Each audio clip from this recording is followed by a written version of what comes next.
열왕기하 14장 1절에서 7절입니다. 한 절씩 교도하고 마지막에 합도하겠습니다. 열왕기하 14장 1절에서 7절입니다. 이것은 하나님의 말씀입니다. 이스라엘의 왕 여호아스의 아들 요아스 제2년에 유다의 왕 요아스의 아들 아마샤가 왕이 되니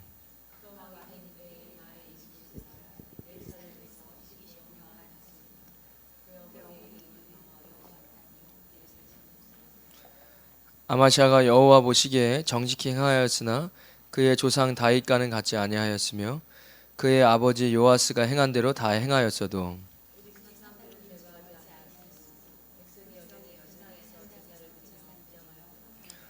나라가 그의 손에 굳게 섬에 그의 부왕을 죽인 신복들을 죽였으나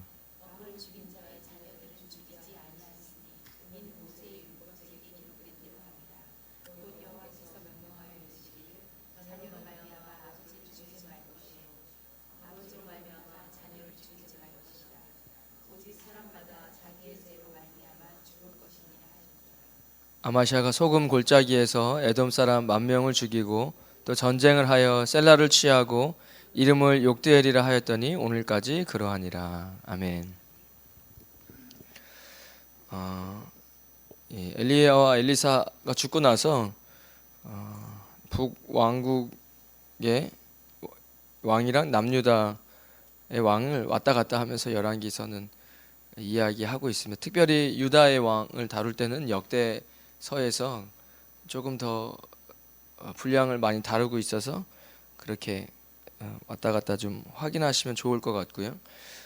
제가 초반부에 열왕기서 이야기했을 때 이 열왕기서는 북왕국과 남유다의 왕들의 이야기를 이 왕을 포커스를 맞춘 말씀이 아니라고 말씀드렸습니다. 그럴 것 같으면 이렇게 어떤 왕은 뭐 몇십 년 살았는데 그냥 짧게 몇 구절 하고 넘어가고 또 남유다 이야기하고 북이스라엘 이야기 하잖아요. 그러니까 그 구조가 지난번에 제가 말씀드렸던 그런 물고기 구조 아시죠? 이 통일왕국에서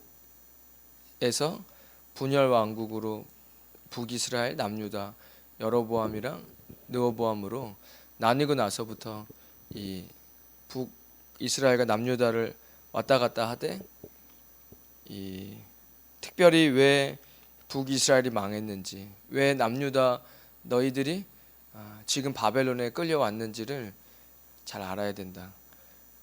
그래서 이 오므리 왕조 이 아합과 이세벨 그 아들과 딸들의 이야기가 거의 중간에 엄청나게 길게 포커스로 맞춰져 있었습니다. 엘리야 엘리사 시대가 다 그 시대 사람들인데 열왕기 상하의 거의 반까지는 아니어도 거의 그만큼 이상의 분량을 엘리야와 엘리사에게 쏟고 있어요.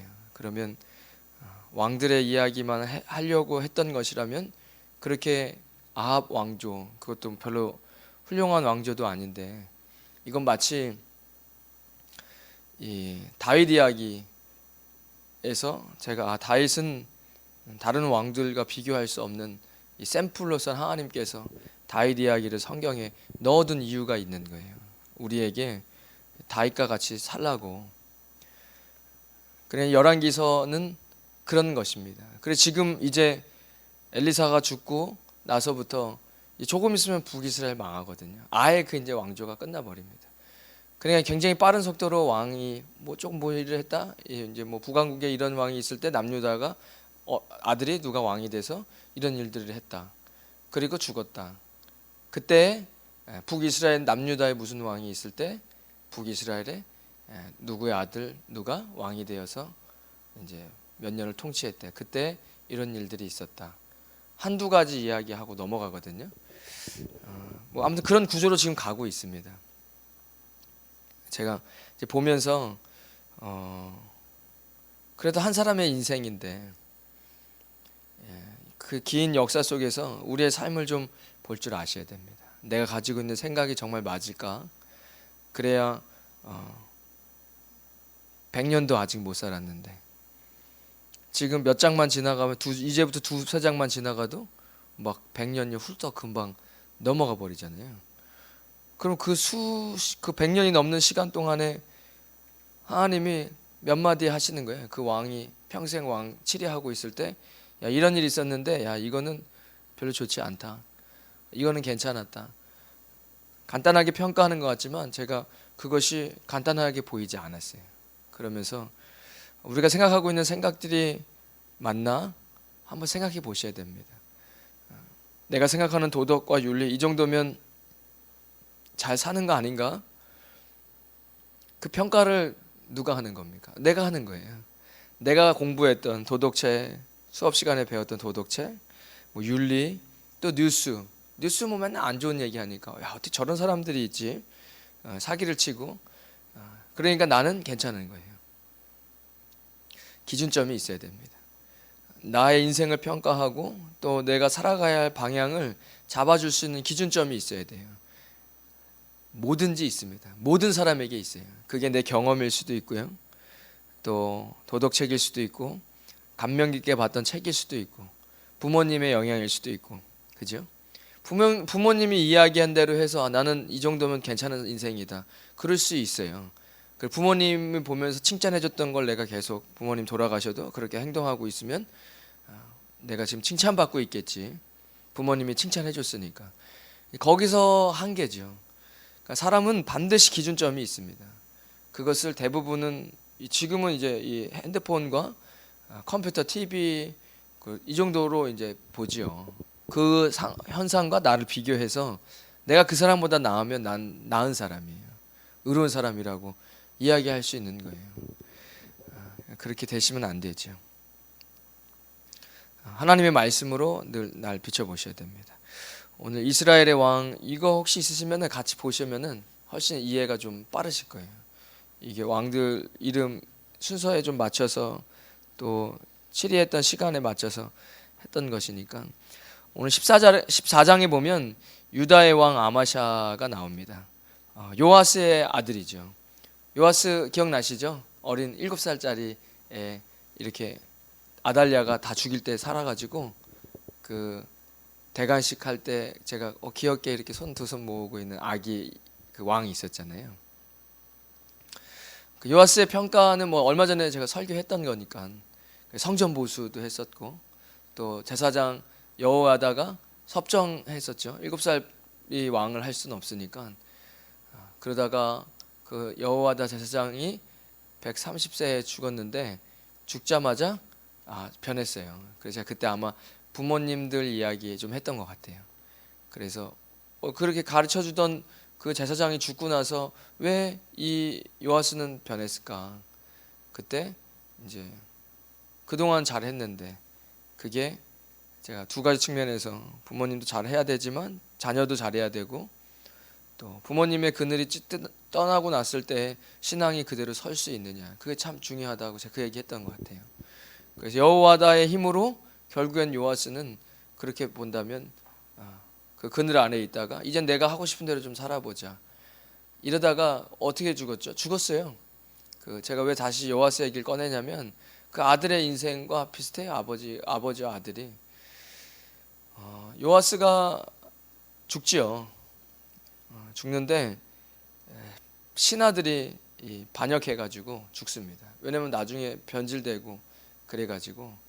근데 재밌는 건 그때 제가 그날 다루지 않았지만 그 요아스의 아들을 왕으로 세워요. 유다에. 제가 그때 그래서 좀 저게 가능할까? 이런 생각 해봤죠. 뭐 조선 왕조에도 그런 일들이 있는데 절대로 그 사람의 아들을 왕으로 세우지 않습니다. 예후도 그렇잖아요. 예후가 그러면은 그 아합의 왕조를 다 죽이고 이세벨 죽이고 그리고 나서 다시 그 왕조의 아들을 왕으로 세우는 그런 사람이 어디 있습니까? 일반적이지 않죠. 남유다는 좀 일반적이지 않은 일들이 일어난 거예요. 제가 그때 이런 생각은 해봤죠. 이 사람들이 야 이렇게 하면은 올바른 게 아니잖아. 그래서 그 왕을 죽이고 그 아들을 왕을 세우는 게 쉬웠을까? 분명히 어떤 움직임이 있었을 텐데 사람들이 그래도 우리는 다윗의 혈통으로 당연히 가는 게 맞지. 이런 아마 무브먼트가 있었을 테고, 누군가는 야, 저러다가 저 아들이 왕 되면 나중에 우리가 무사할 수 있을까, 이런 생각을 하는 사람도 있었지 않았을까. 제가 거기서 어쨌든 쉬운 일은 아니다, 하나님께서 일하시는구나, 다윗에게 약속하셨던 그 약속이, 그 왕조가 이뤄가기 위해서 하나님께서 좀 강하게 인간사에 더 강하게 손을 대시는 부분들을 제가 느꼈습니다. 아무튼 그 요아스의 아들 아마샤가 왕이 됐습니다. 그때 이스라엘의 왕 여호아스의 아들 요아스 제2년에 유다의 왕 요아스의 아들 아마샤가 왕이 되었다. 이 표 보면은 그래서 유다의 요아스 이후에 아마샤라고 적혀 있고 거기에 적대관계라고 적혀 있고 유에 요아스라고 적혀 있죠. 그러니까 이 표는 잘 맞춰서 그린 거죠. 아마 이제 예후 이후에 별로 남유다와 북이스라엘이 좋은 관계로 지내지 않게 된 것 같아요. 오늘 본문에서 그 장면이 나오는데, 이 14장의 전반부에 오늘 읽었던 부분들 어차피 역대하에 나오니까 제가 역대하를 좀 보도록 하겠습니다. 역대하 25장입니다. 역대하 25장 1절은 이제 그 왕들 시대가 언제였는지 이야기하고, 2절에 아마샤가 여호와께서 보시기에 정직하게 행하기는 하였으나 온전한 마음으로 행하지 아니하였더라. 그래서 이 2절 말씀이 제가 조금 전에 했던 이야기입니다. 그러니까 하나님께서는 우리를 보고 계시지요. 그리고 우리가 스스로 도대체 어떤 정의에서 내가 잘 살고 있는지를 한번 보셔야 됩니다. 그리고 다윗과 같지 않았다라는 이야기가 많이 나오는 것은, 다윗은 제가 아무리 봐도 하나님의 율법을 굉장히 많이 알고 있었어요. 그리고 그 말씀을 지켜내려고 몸부림치는 모습들이 굉장히 많이 나왔습니다. 사무엘서의 그 다윗의 모습을 보면 하나님 말씀을 매일 묵상하고, 그 시편 많이 썼잖아요. 그 말씀을 묵상하고 그거대로 살려고 몸부림치는 그리스도인의 모습이 다윗에게는 보여요.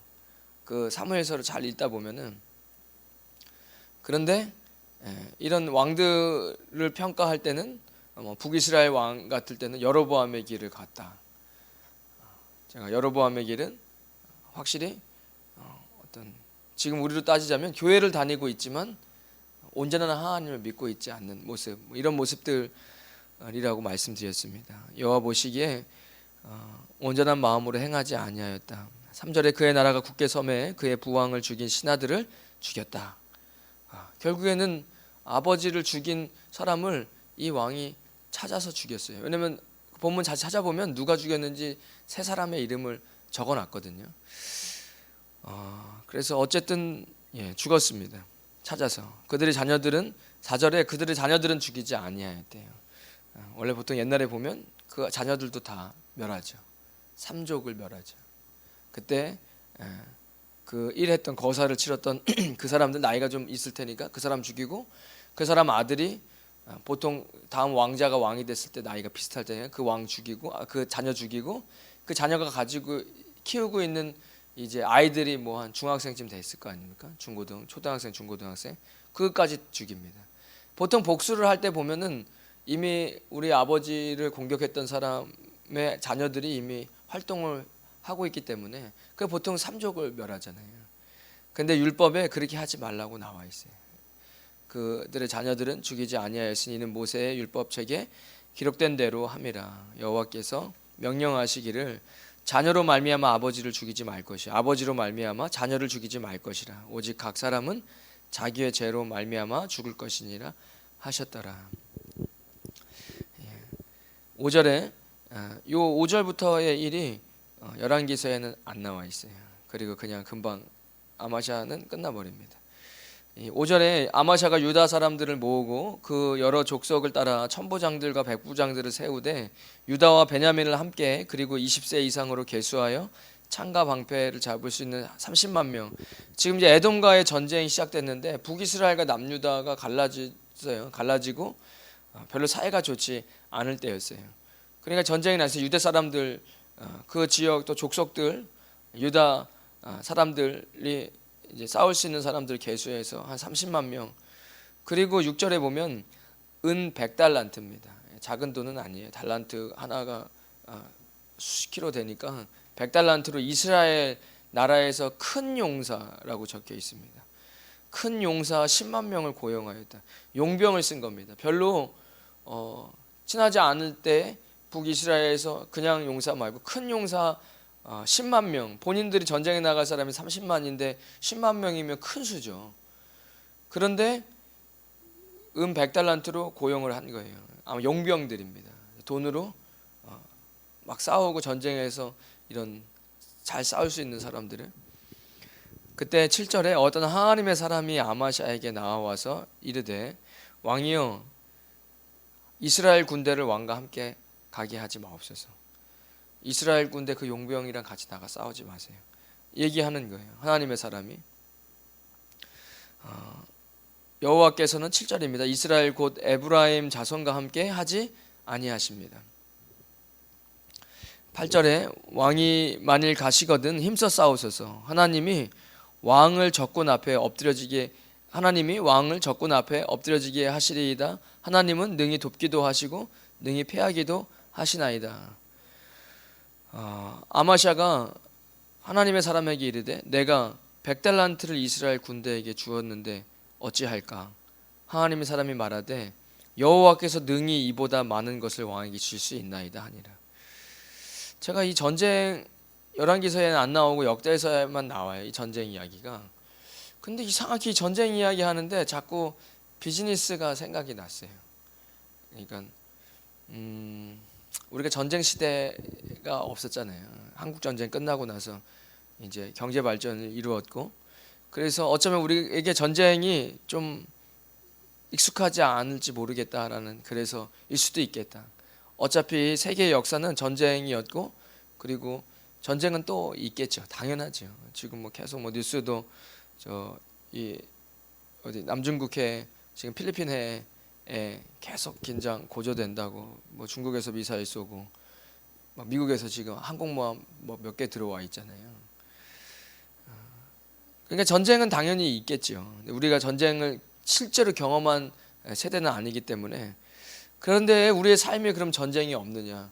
왜 없겠습니까? 우리의 삶도 전쟁이죠. 제가 특별히 사업을 하시고 또 일을 하실 때에 전쟁에 나가 승리한다는 것은 많은 전리품들을 얻고 또 기쁨과 또 영토의 확장과 또 조공을 받을 수 있는, 또 패하게 되면 많은 손실이 있고 어려움이 찾아오고 이런 상태.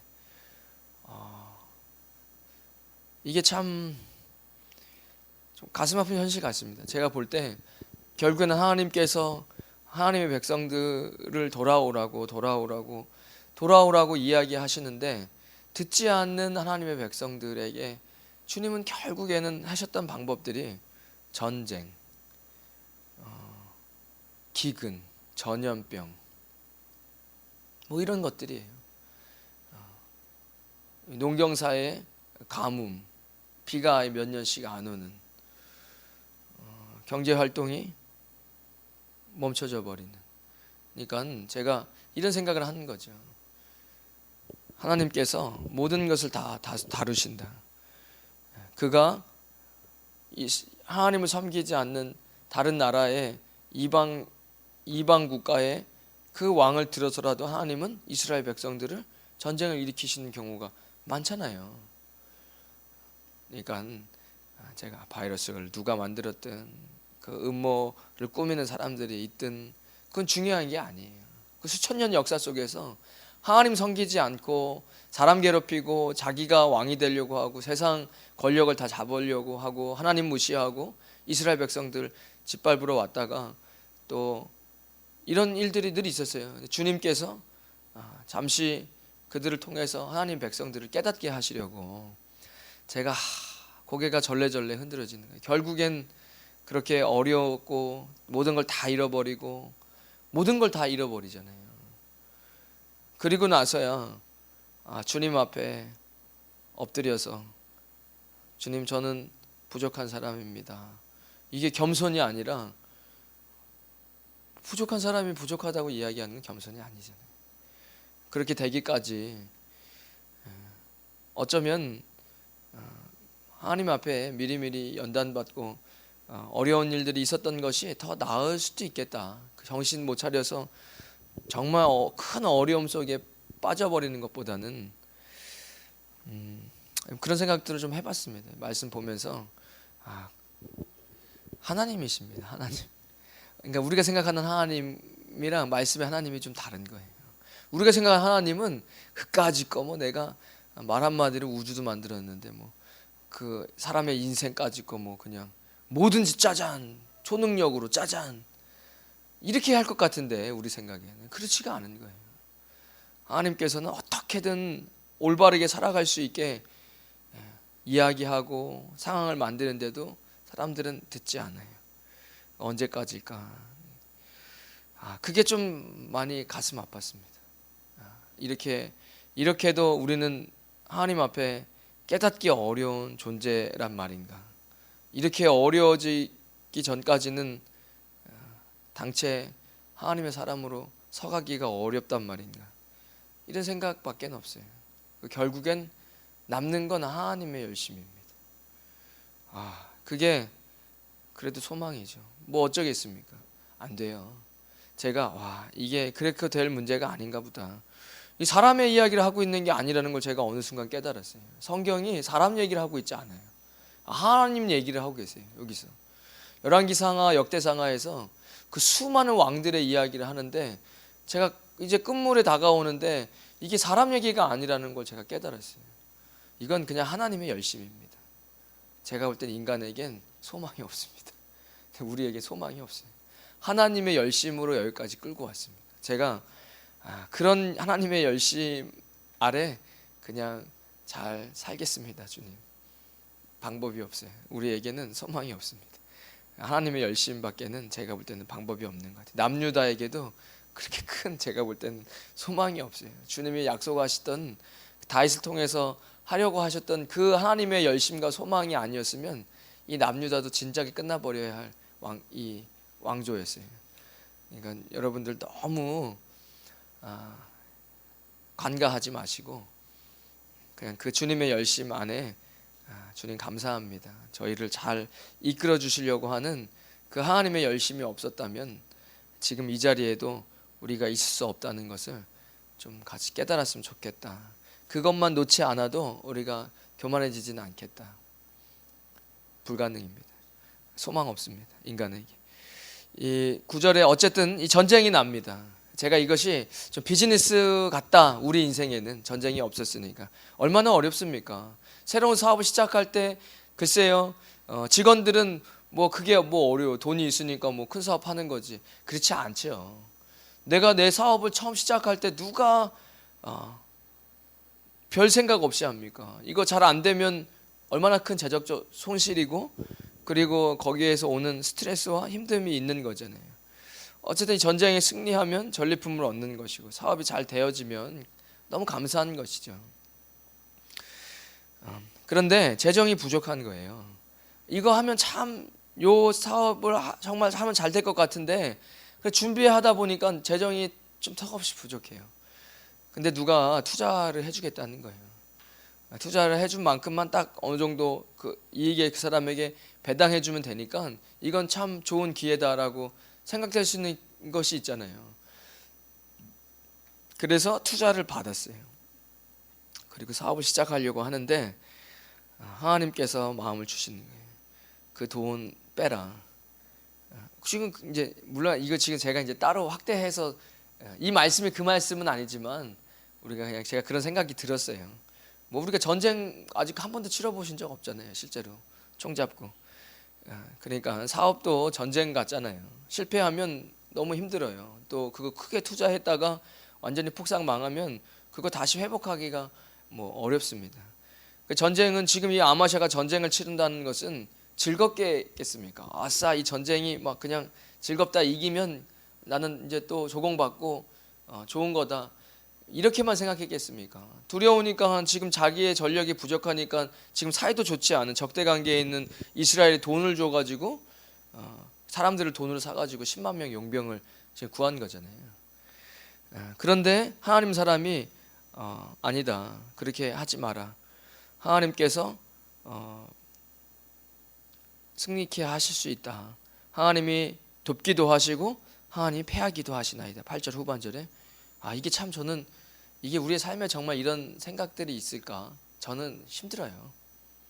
정말 하나님이 내가 하는 사업을 패하기도 하시고 내가 하는 사업을 승하게도 하실 수 있다라고 지금 하나님의 사람이 아마시아 왕에게 얘기하는 거거든요. 그러니까 왕이 실제로 지금 왕은 전쟁이지만 누군가가 그리스도인이 사업을 할 때도 조차도 100% 하나님이 이 사업을 망하게도 할 수 있고 하나님이 이 사업을 흥하게도 할 수 있다는 생각이 있을까? 제가 얼마 전에 그 2017년도 기도 제목 얘기하면서 태안 집사 그거 보면서 지금은 회사가 많이 커졌는데 내가 그 생각했다 그랬잖아요. 우리 태안 집사가 지금처럼 잘 늘 마음 겸손하고 주님께 영광 돌리면서 오래 이렇게 오래오래 하나님의 기업 잘 됐으면 좋겠다. 제가 그 생각했어요. 왜냐하면 하나님께서 패하게도 하실 수 있거든요. 이게 무서운 거예요. 내가 실수해서 패하는 게 아니에요. 내가 열심히 하지 않아서 내가 성실하게 임하지 않았기 때문에 무조건 망하고 내가 성실하게 일하면 무조건 대박 나고 그러면 얼마나 좋습니까? 근데 그러지 않을 수도 있어요. 오늘 하나님의 사람이 본인 왕이셔 똑바로 하셔야 됩니다. 하나님께서 능히 패하게도 하실 수 있고 하나님께서 능히 돕기도 하실 수 있는 겁니다. 그 전쟁은. 그러니까 여기에 얘기에 성실함이 들어와 있지 않아요. 여기에는 하나님의 주권을 이야기하죠.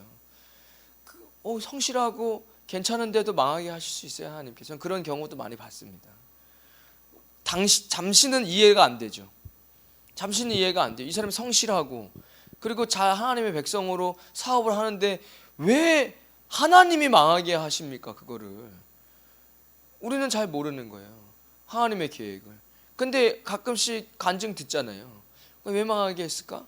하나님께서 그를 더 큰 그릇으로 쓰시려고 그릇을 깨부시는 거예요.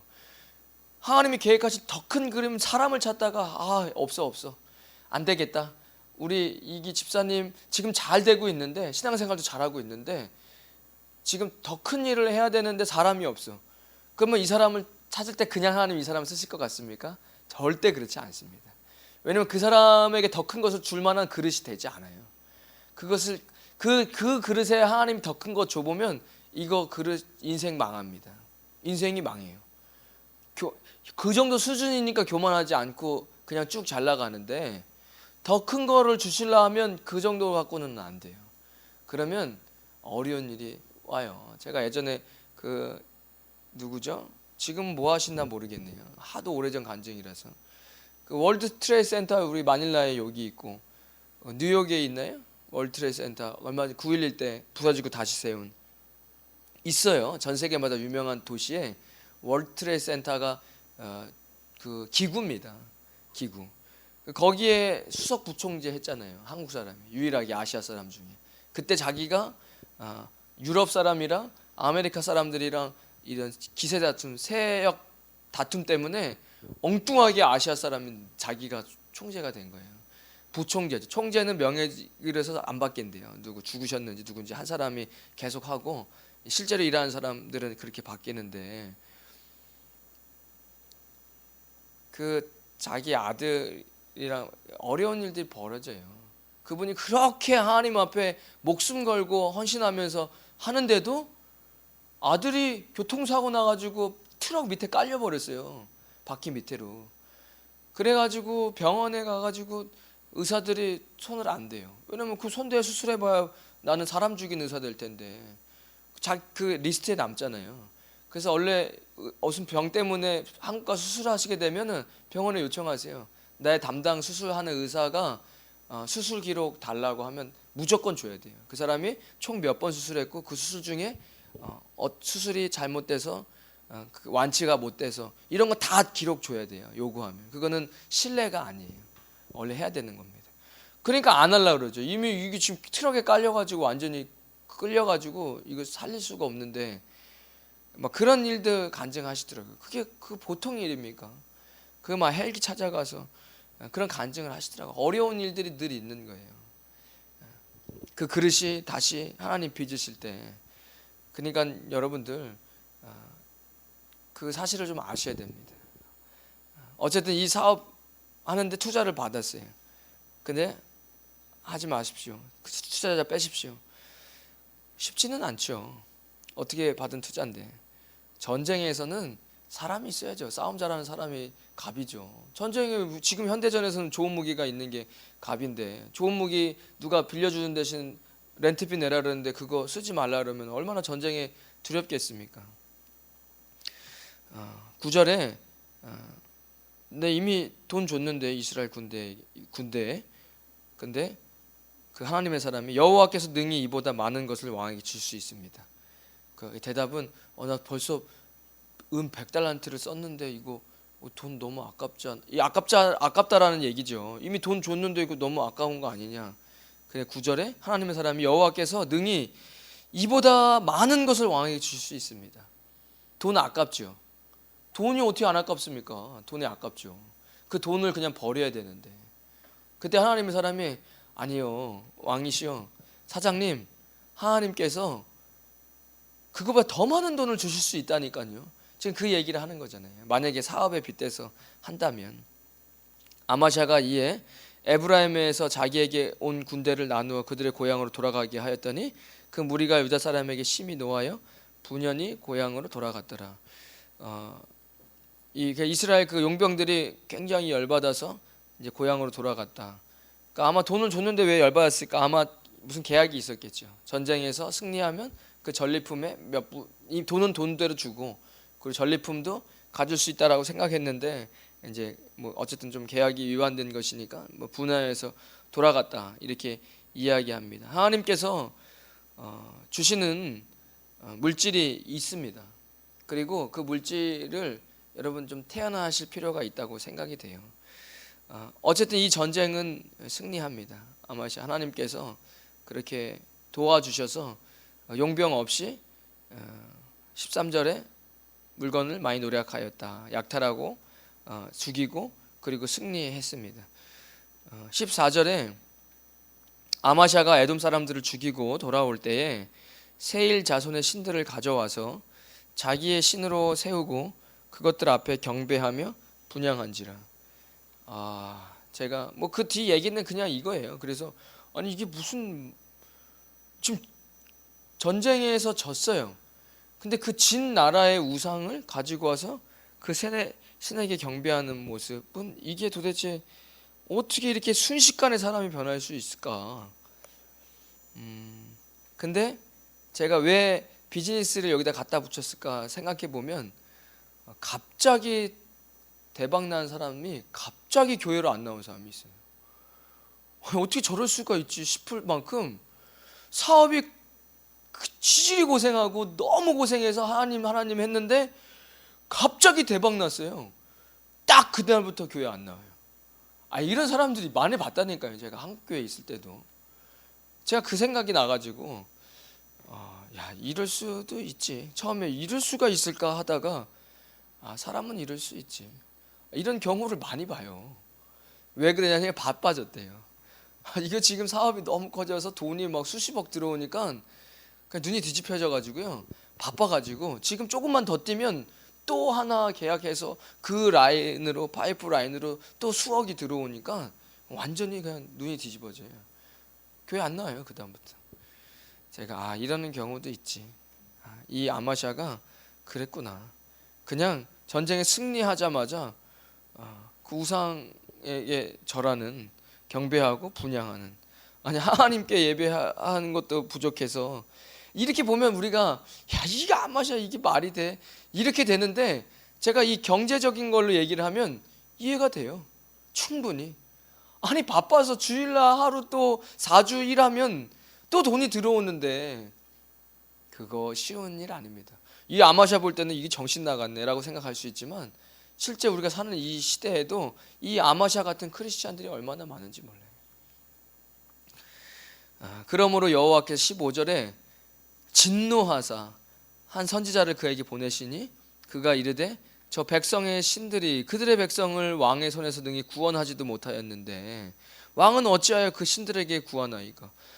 그들이 믿는 신은 그들도 구하지 못했는데 왜 그들의 신에게 뭘 구하고 있습니까?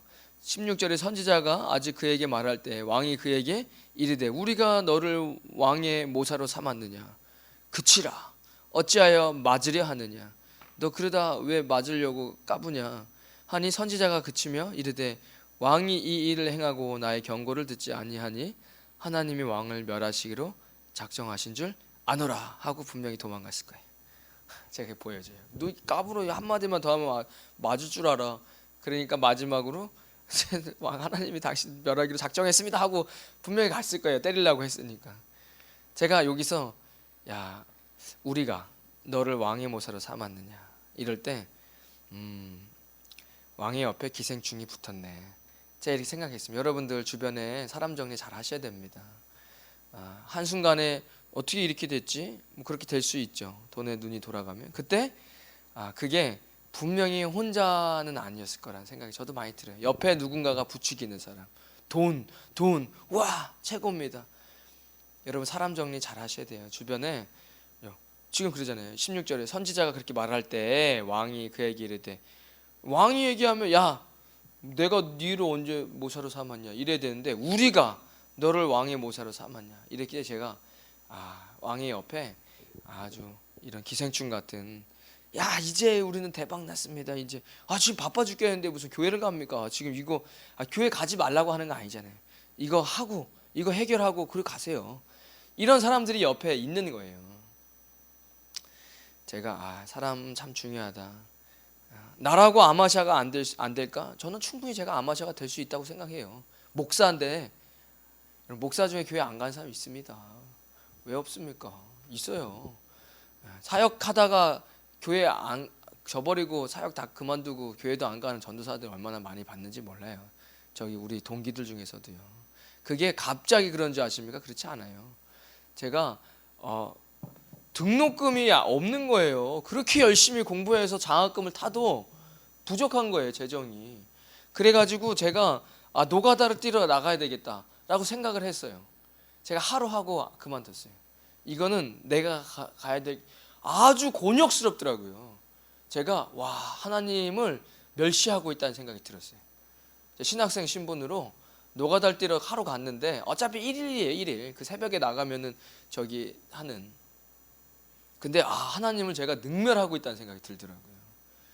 하나님의 종이 돈이 없어서 저기 노가다 나가게 하는 아무튼 저는 기분이 그랬어요. 야 이거는 마치 복권 샀을 때 기분처럼 야 내가 복권 한 번 더 사면 진짜 하나님이 날 죽이실 것만 같은 그런 느낌 있잖아요. 이게 이렇게는 이건 아니구나. 제가 그대로 이거는 아니다. 그때 같이 간 형이 있어요. 그 형이 한국에 되게 큰 교회의 전도사였어요. 지금 사역 안 해요. 왜냐면 노가다 뛰다가 사역을 버렸어요. 노가다 뛰어갖고 사역을 버린 겁니까? 아니죠. 제가 이거 이렇게 해서는 안 되겠다. 내가 주님 앞에 차라리 기도를 매달리고 죽기 살기로 살아야지. 그 형이 딱 휴학을 하더라고요. 형 왜 휴학해? 돈을 벌어서 그러니까 노가다를 뛰어가지고 학비를 마련하고 그리고 학교를 잘 다니는 게 좋겠어. 이 얘기를 하더라고요. 근데 제가 느낌이 딱 그때 그 형이 못 돌아올 것 같다는 느낌이 들었어요. 그러니까 제가 그때 제가 아니지 차라리 금식을 하고 산기도를 가서 하나님 이거는 아니잖아요. 주님이 부르셨는데 이렇게 내가 죽기 살기로 하나님 앞에 달려들어서 문제를 해결해야지. 그 형은 그 형 나름대로 자기 신학이 있었어요. 내가 이렇게 하는 것보다 내가 잘 떳떳하게 돈 마련해서 학교를 다니는 게 더 맞다고 생각을 한 거겠죠. 그 당시에 전도사 사례비가 60만 원인데 안 돼요. 전도사 해가지고 학비를 마련하기가 어려워요. 그러니까 제가 이게 한순간에 서서히 그러다가 훅 무너지는 거예요. 안 그러실 것 같죠? 지금 이 정도 믿음이면 새벽에 저는 제가 목사인데도 저는 제가 아마샤 될 수 있다고 정말 생각합니다. 이렇게 생각 안 하면 신화불호라고 하나요? 서서히 우리의 신앙은 몇 년 안에도 와르르 무너질 수 있어요. 어쨌든 이 전쟁이 끝나고 본인이 이방 신에게 숭배하고 이러면서 하나님께서 그를 버리십니다. 그리고 아마샤는 그 왕의 반역자의 무리가 반역을 일으켜서 도망자 신세로 살다가 아버지와 같은 죽음을 맞이합니다. 그런데 재밌는 건 제가 아까 전반부에 했던 얘기가 또 길게 하지 않을게요. 이 아마샤의 아들을 또 왕으로 세웁니다. 이 말이 안 돼요. 이건 하나님의 열심입니다. 누가 그 전 때 아버지가 그래가지고 야 그래도 이랬는데 그 왕 아들이 자라서 왕이 됐는데 전에 우리 아버지 죽였던 사람들 다시 와. 그거 죽였어요. 근데 지금 이 왕이 너무 정치 잘 못하고 해가지고 하나님이 하신 거지만 또 죽여요. 그리고 또 그 아들 아마샤의 아들을 남유다의 왕으로 세웁니다. 사실 있을 수 없죠. 제가 이걸 보면서 하나님의 열심만 보고 주님 믿고 살아가자. 지금 같은 때 아주 좋습니다. 하나님만 믿고 살기가 지금 뭐 미래가 불투명한데 그냥 주님께서 끝까지 나를 잘 인도해 주실 거야. 나는 그 주님만 보고 따라가야지. 그 주님의 열심이 사라지는 순간 나는 아마샤가 된다. 저는 이렇게 생각해요. 그러니까 여러분들 여러분 스스로의 성실하심과 성실하지 말라는 거 아닙니다. 하지만 그 성실하심을 믿음으로 갖지는 마세요. 우리가 믿어야 될 대상은 하나님이시고 예수님, 우리의 하나님이시지 성령님 의지해야지. 안 그러면 아마샤꼴 날 수 있겠다. 제가 그런 생각 해봤습니다. 여러분 무슨 사업 하실 때 혹시 많은 투자 받으세요. 얼마나 좋습니까? 하나님이 밀어주시는 투자. 저는 그건 좋다고 생각해요. 하나님이 좋은 아이템 했는데 누가 생각지도 못하게 투자자들이 와서 더 큰 기업이 된다는 건 저는 그 나쁘지 않다고 생각해요. 그런데 혹 느낌이 이상해서 기도하는데 요 스토리가 딱 생각난다. 그럼 그때는 빼야죠. 발을. 이거는 아닙니다. 좀 힘들어도 주님께서 하실 수 있겠다. 그러니까 여러분 세상 사람들 정치인들도 아무도 그 잘못된 돈 먹으면 탈난다고 이야기하잖아요. 정치인들 돈이 필요하거든요. 후원해줘야 되는. 잘못된 돈 먹으면 탈난다고 이야기해요. 그리스도인이 세상의 그 정치인들도 그 돈을 구별하면서 먹는데 여러분 그리스도인들이 함부로 돈을 그렇게 하는 건 저는 아니다. 투자 자체가 잘못됐다는 건 아닙니다. 하지만 여러분 생각되실 때 이건 하나님께서 별로 기뻐하시는 돈이 아닌가 보다 할 때는 그 도움도 거절할 수 있는 그런 저 여러분 되시기를 늘 주님 안에서 주님의 열심 안에 살아가시는 저 여러분 되시기를 주님의 이름으로 축원드리겠습니다. 하나님 감사합니다.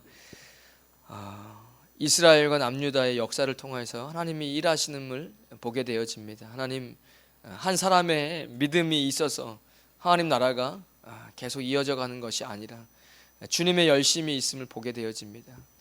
하나님 그 하나님의 열심이 지금까지 이어와서 우리의 손까지 우리의 마음까지 그리스도의 보혈이 전달되어진 줄 믿습니다. 하나님 주님의 열심으로 우리를 사용하셔서 또 다음 세대에 또 지금 이 세대에 복음 하나님 나라를 잘 확장해 나갈 수 있는데 귀하게 쓰임받는 믿음의 사람들 되어지게 하여 주시옵소서. 이제는 우리 주 예수 그리스도의 크신 은혜와 하나님 아버지의 무한하신 사랑과 성령님의 감동 감화 교통하심이 오늘 이 새벽에 나와 기도하는 믿음의 사람들 머리 위에 그들의 가정과 자녀들 위에 믿음의 기업 위에 우리 임마누엘 교회와 이 땅 필리핀과 조국 대한민국 위에 지금부터 영원까지 함께 하시길 간절히 축원하옵나이다. 아멘.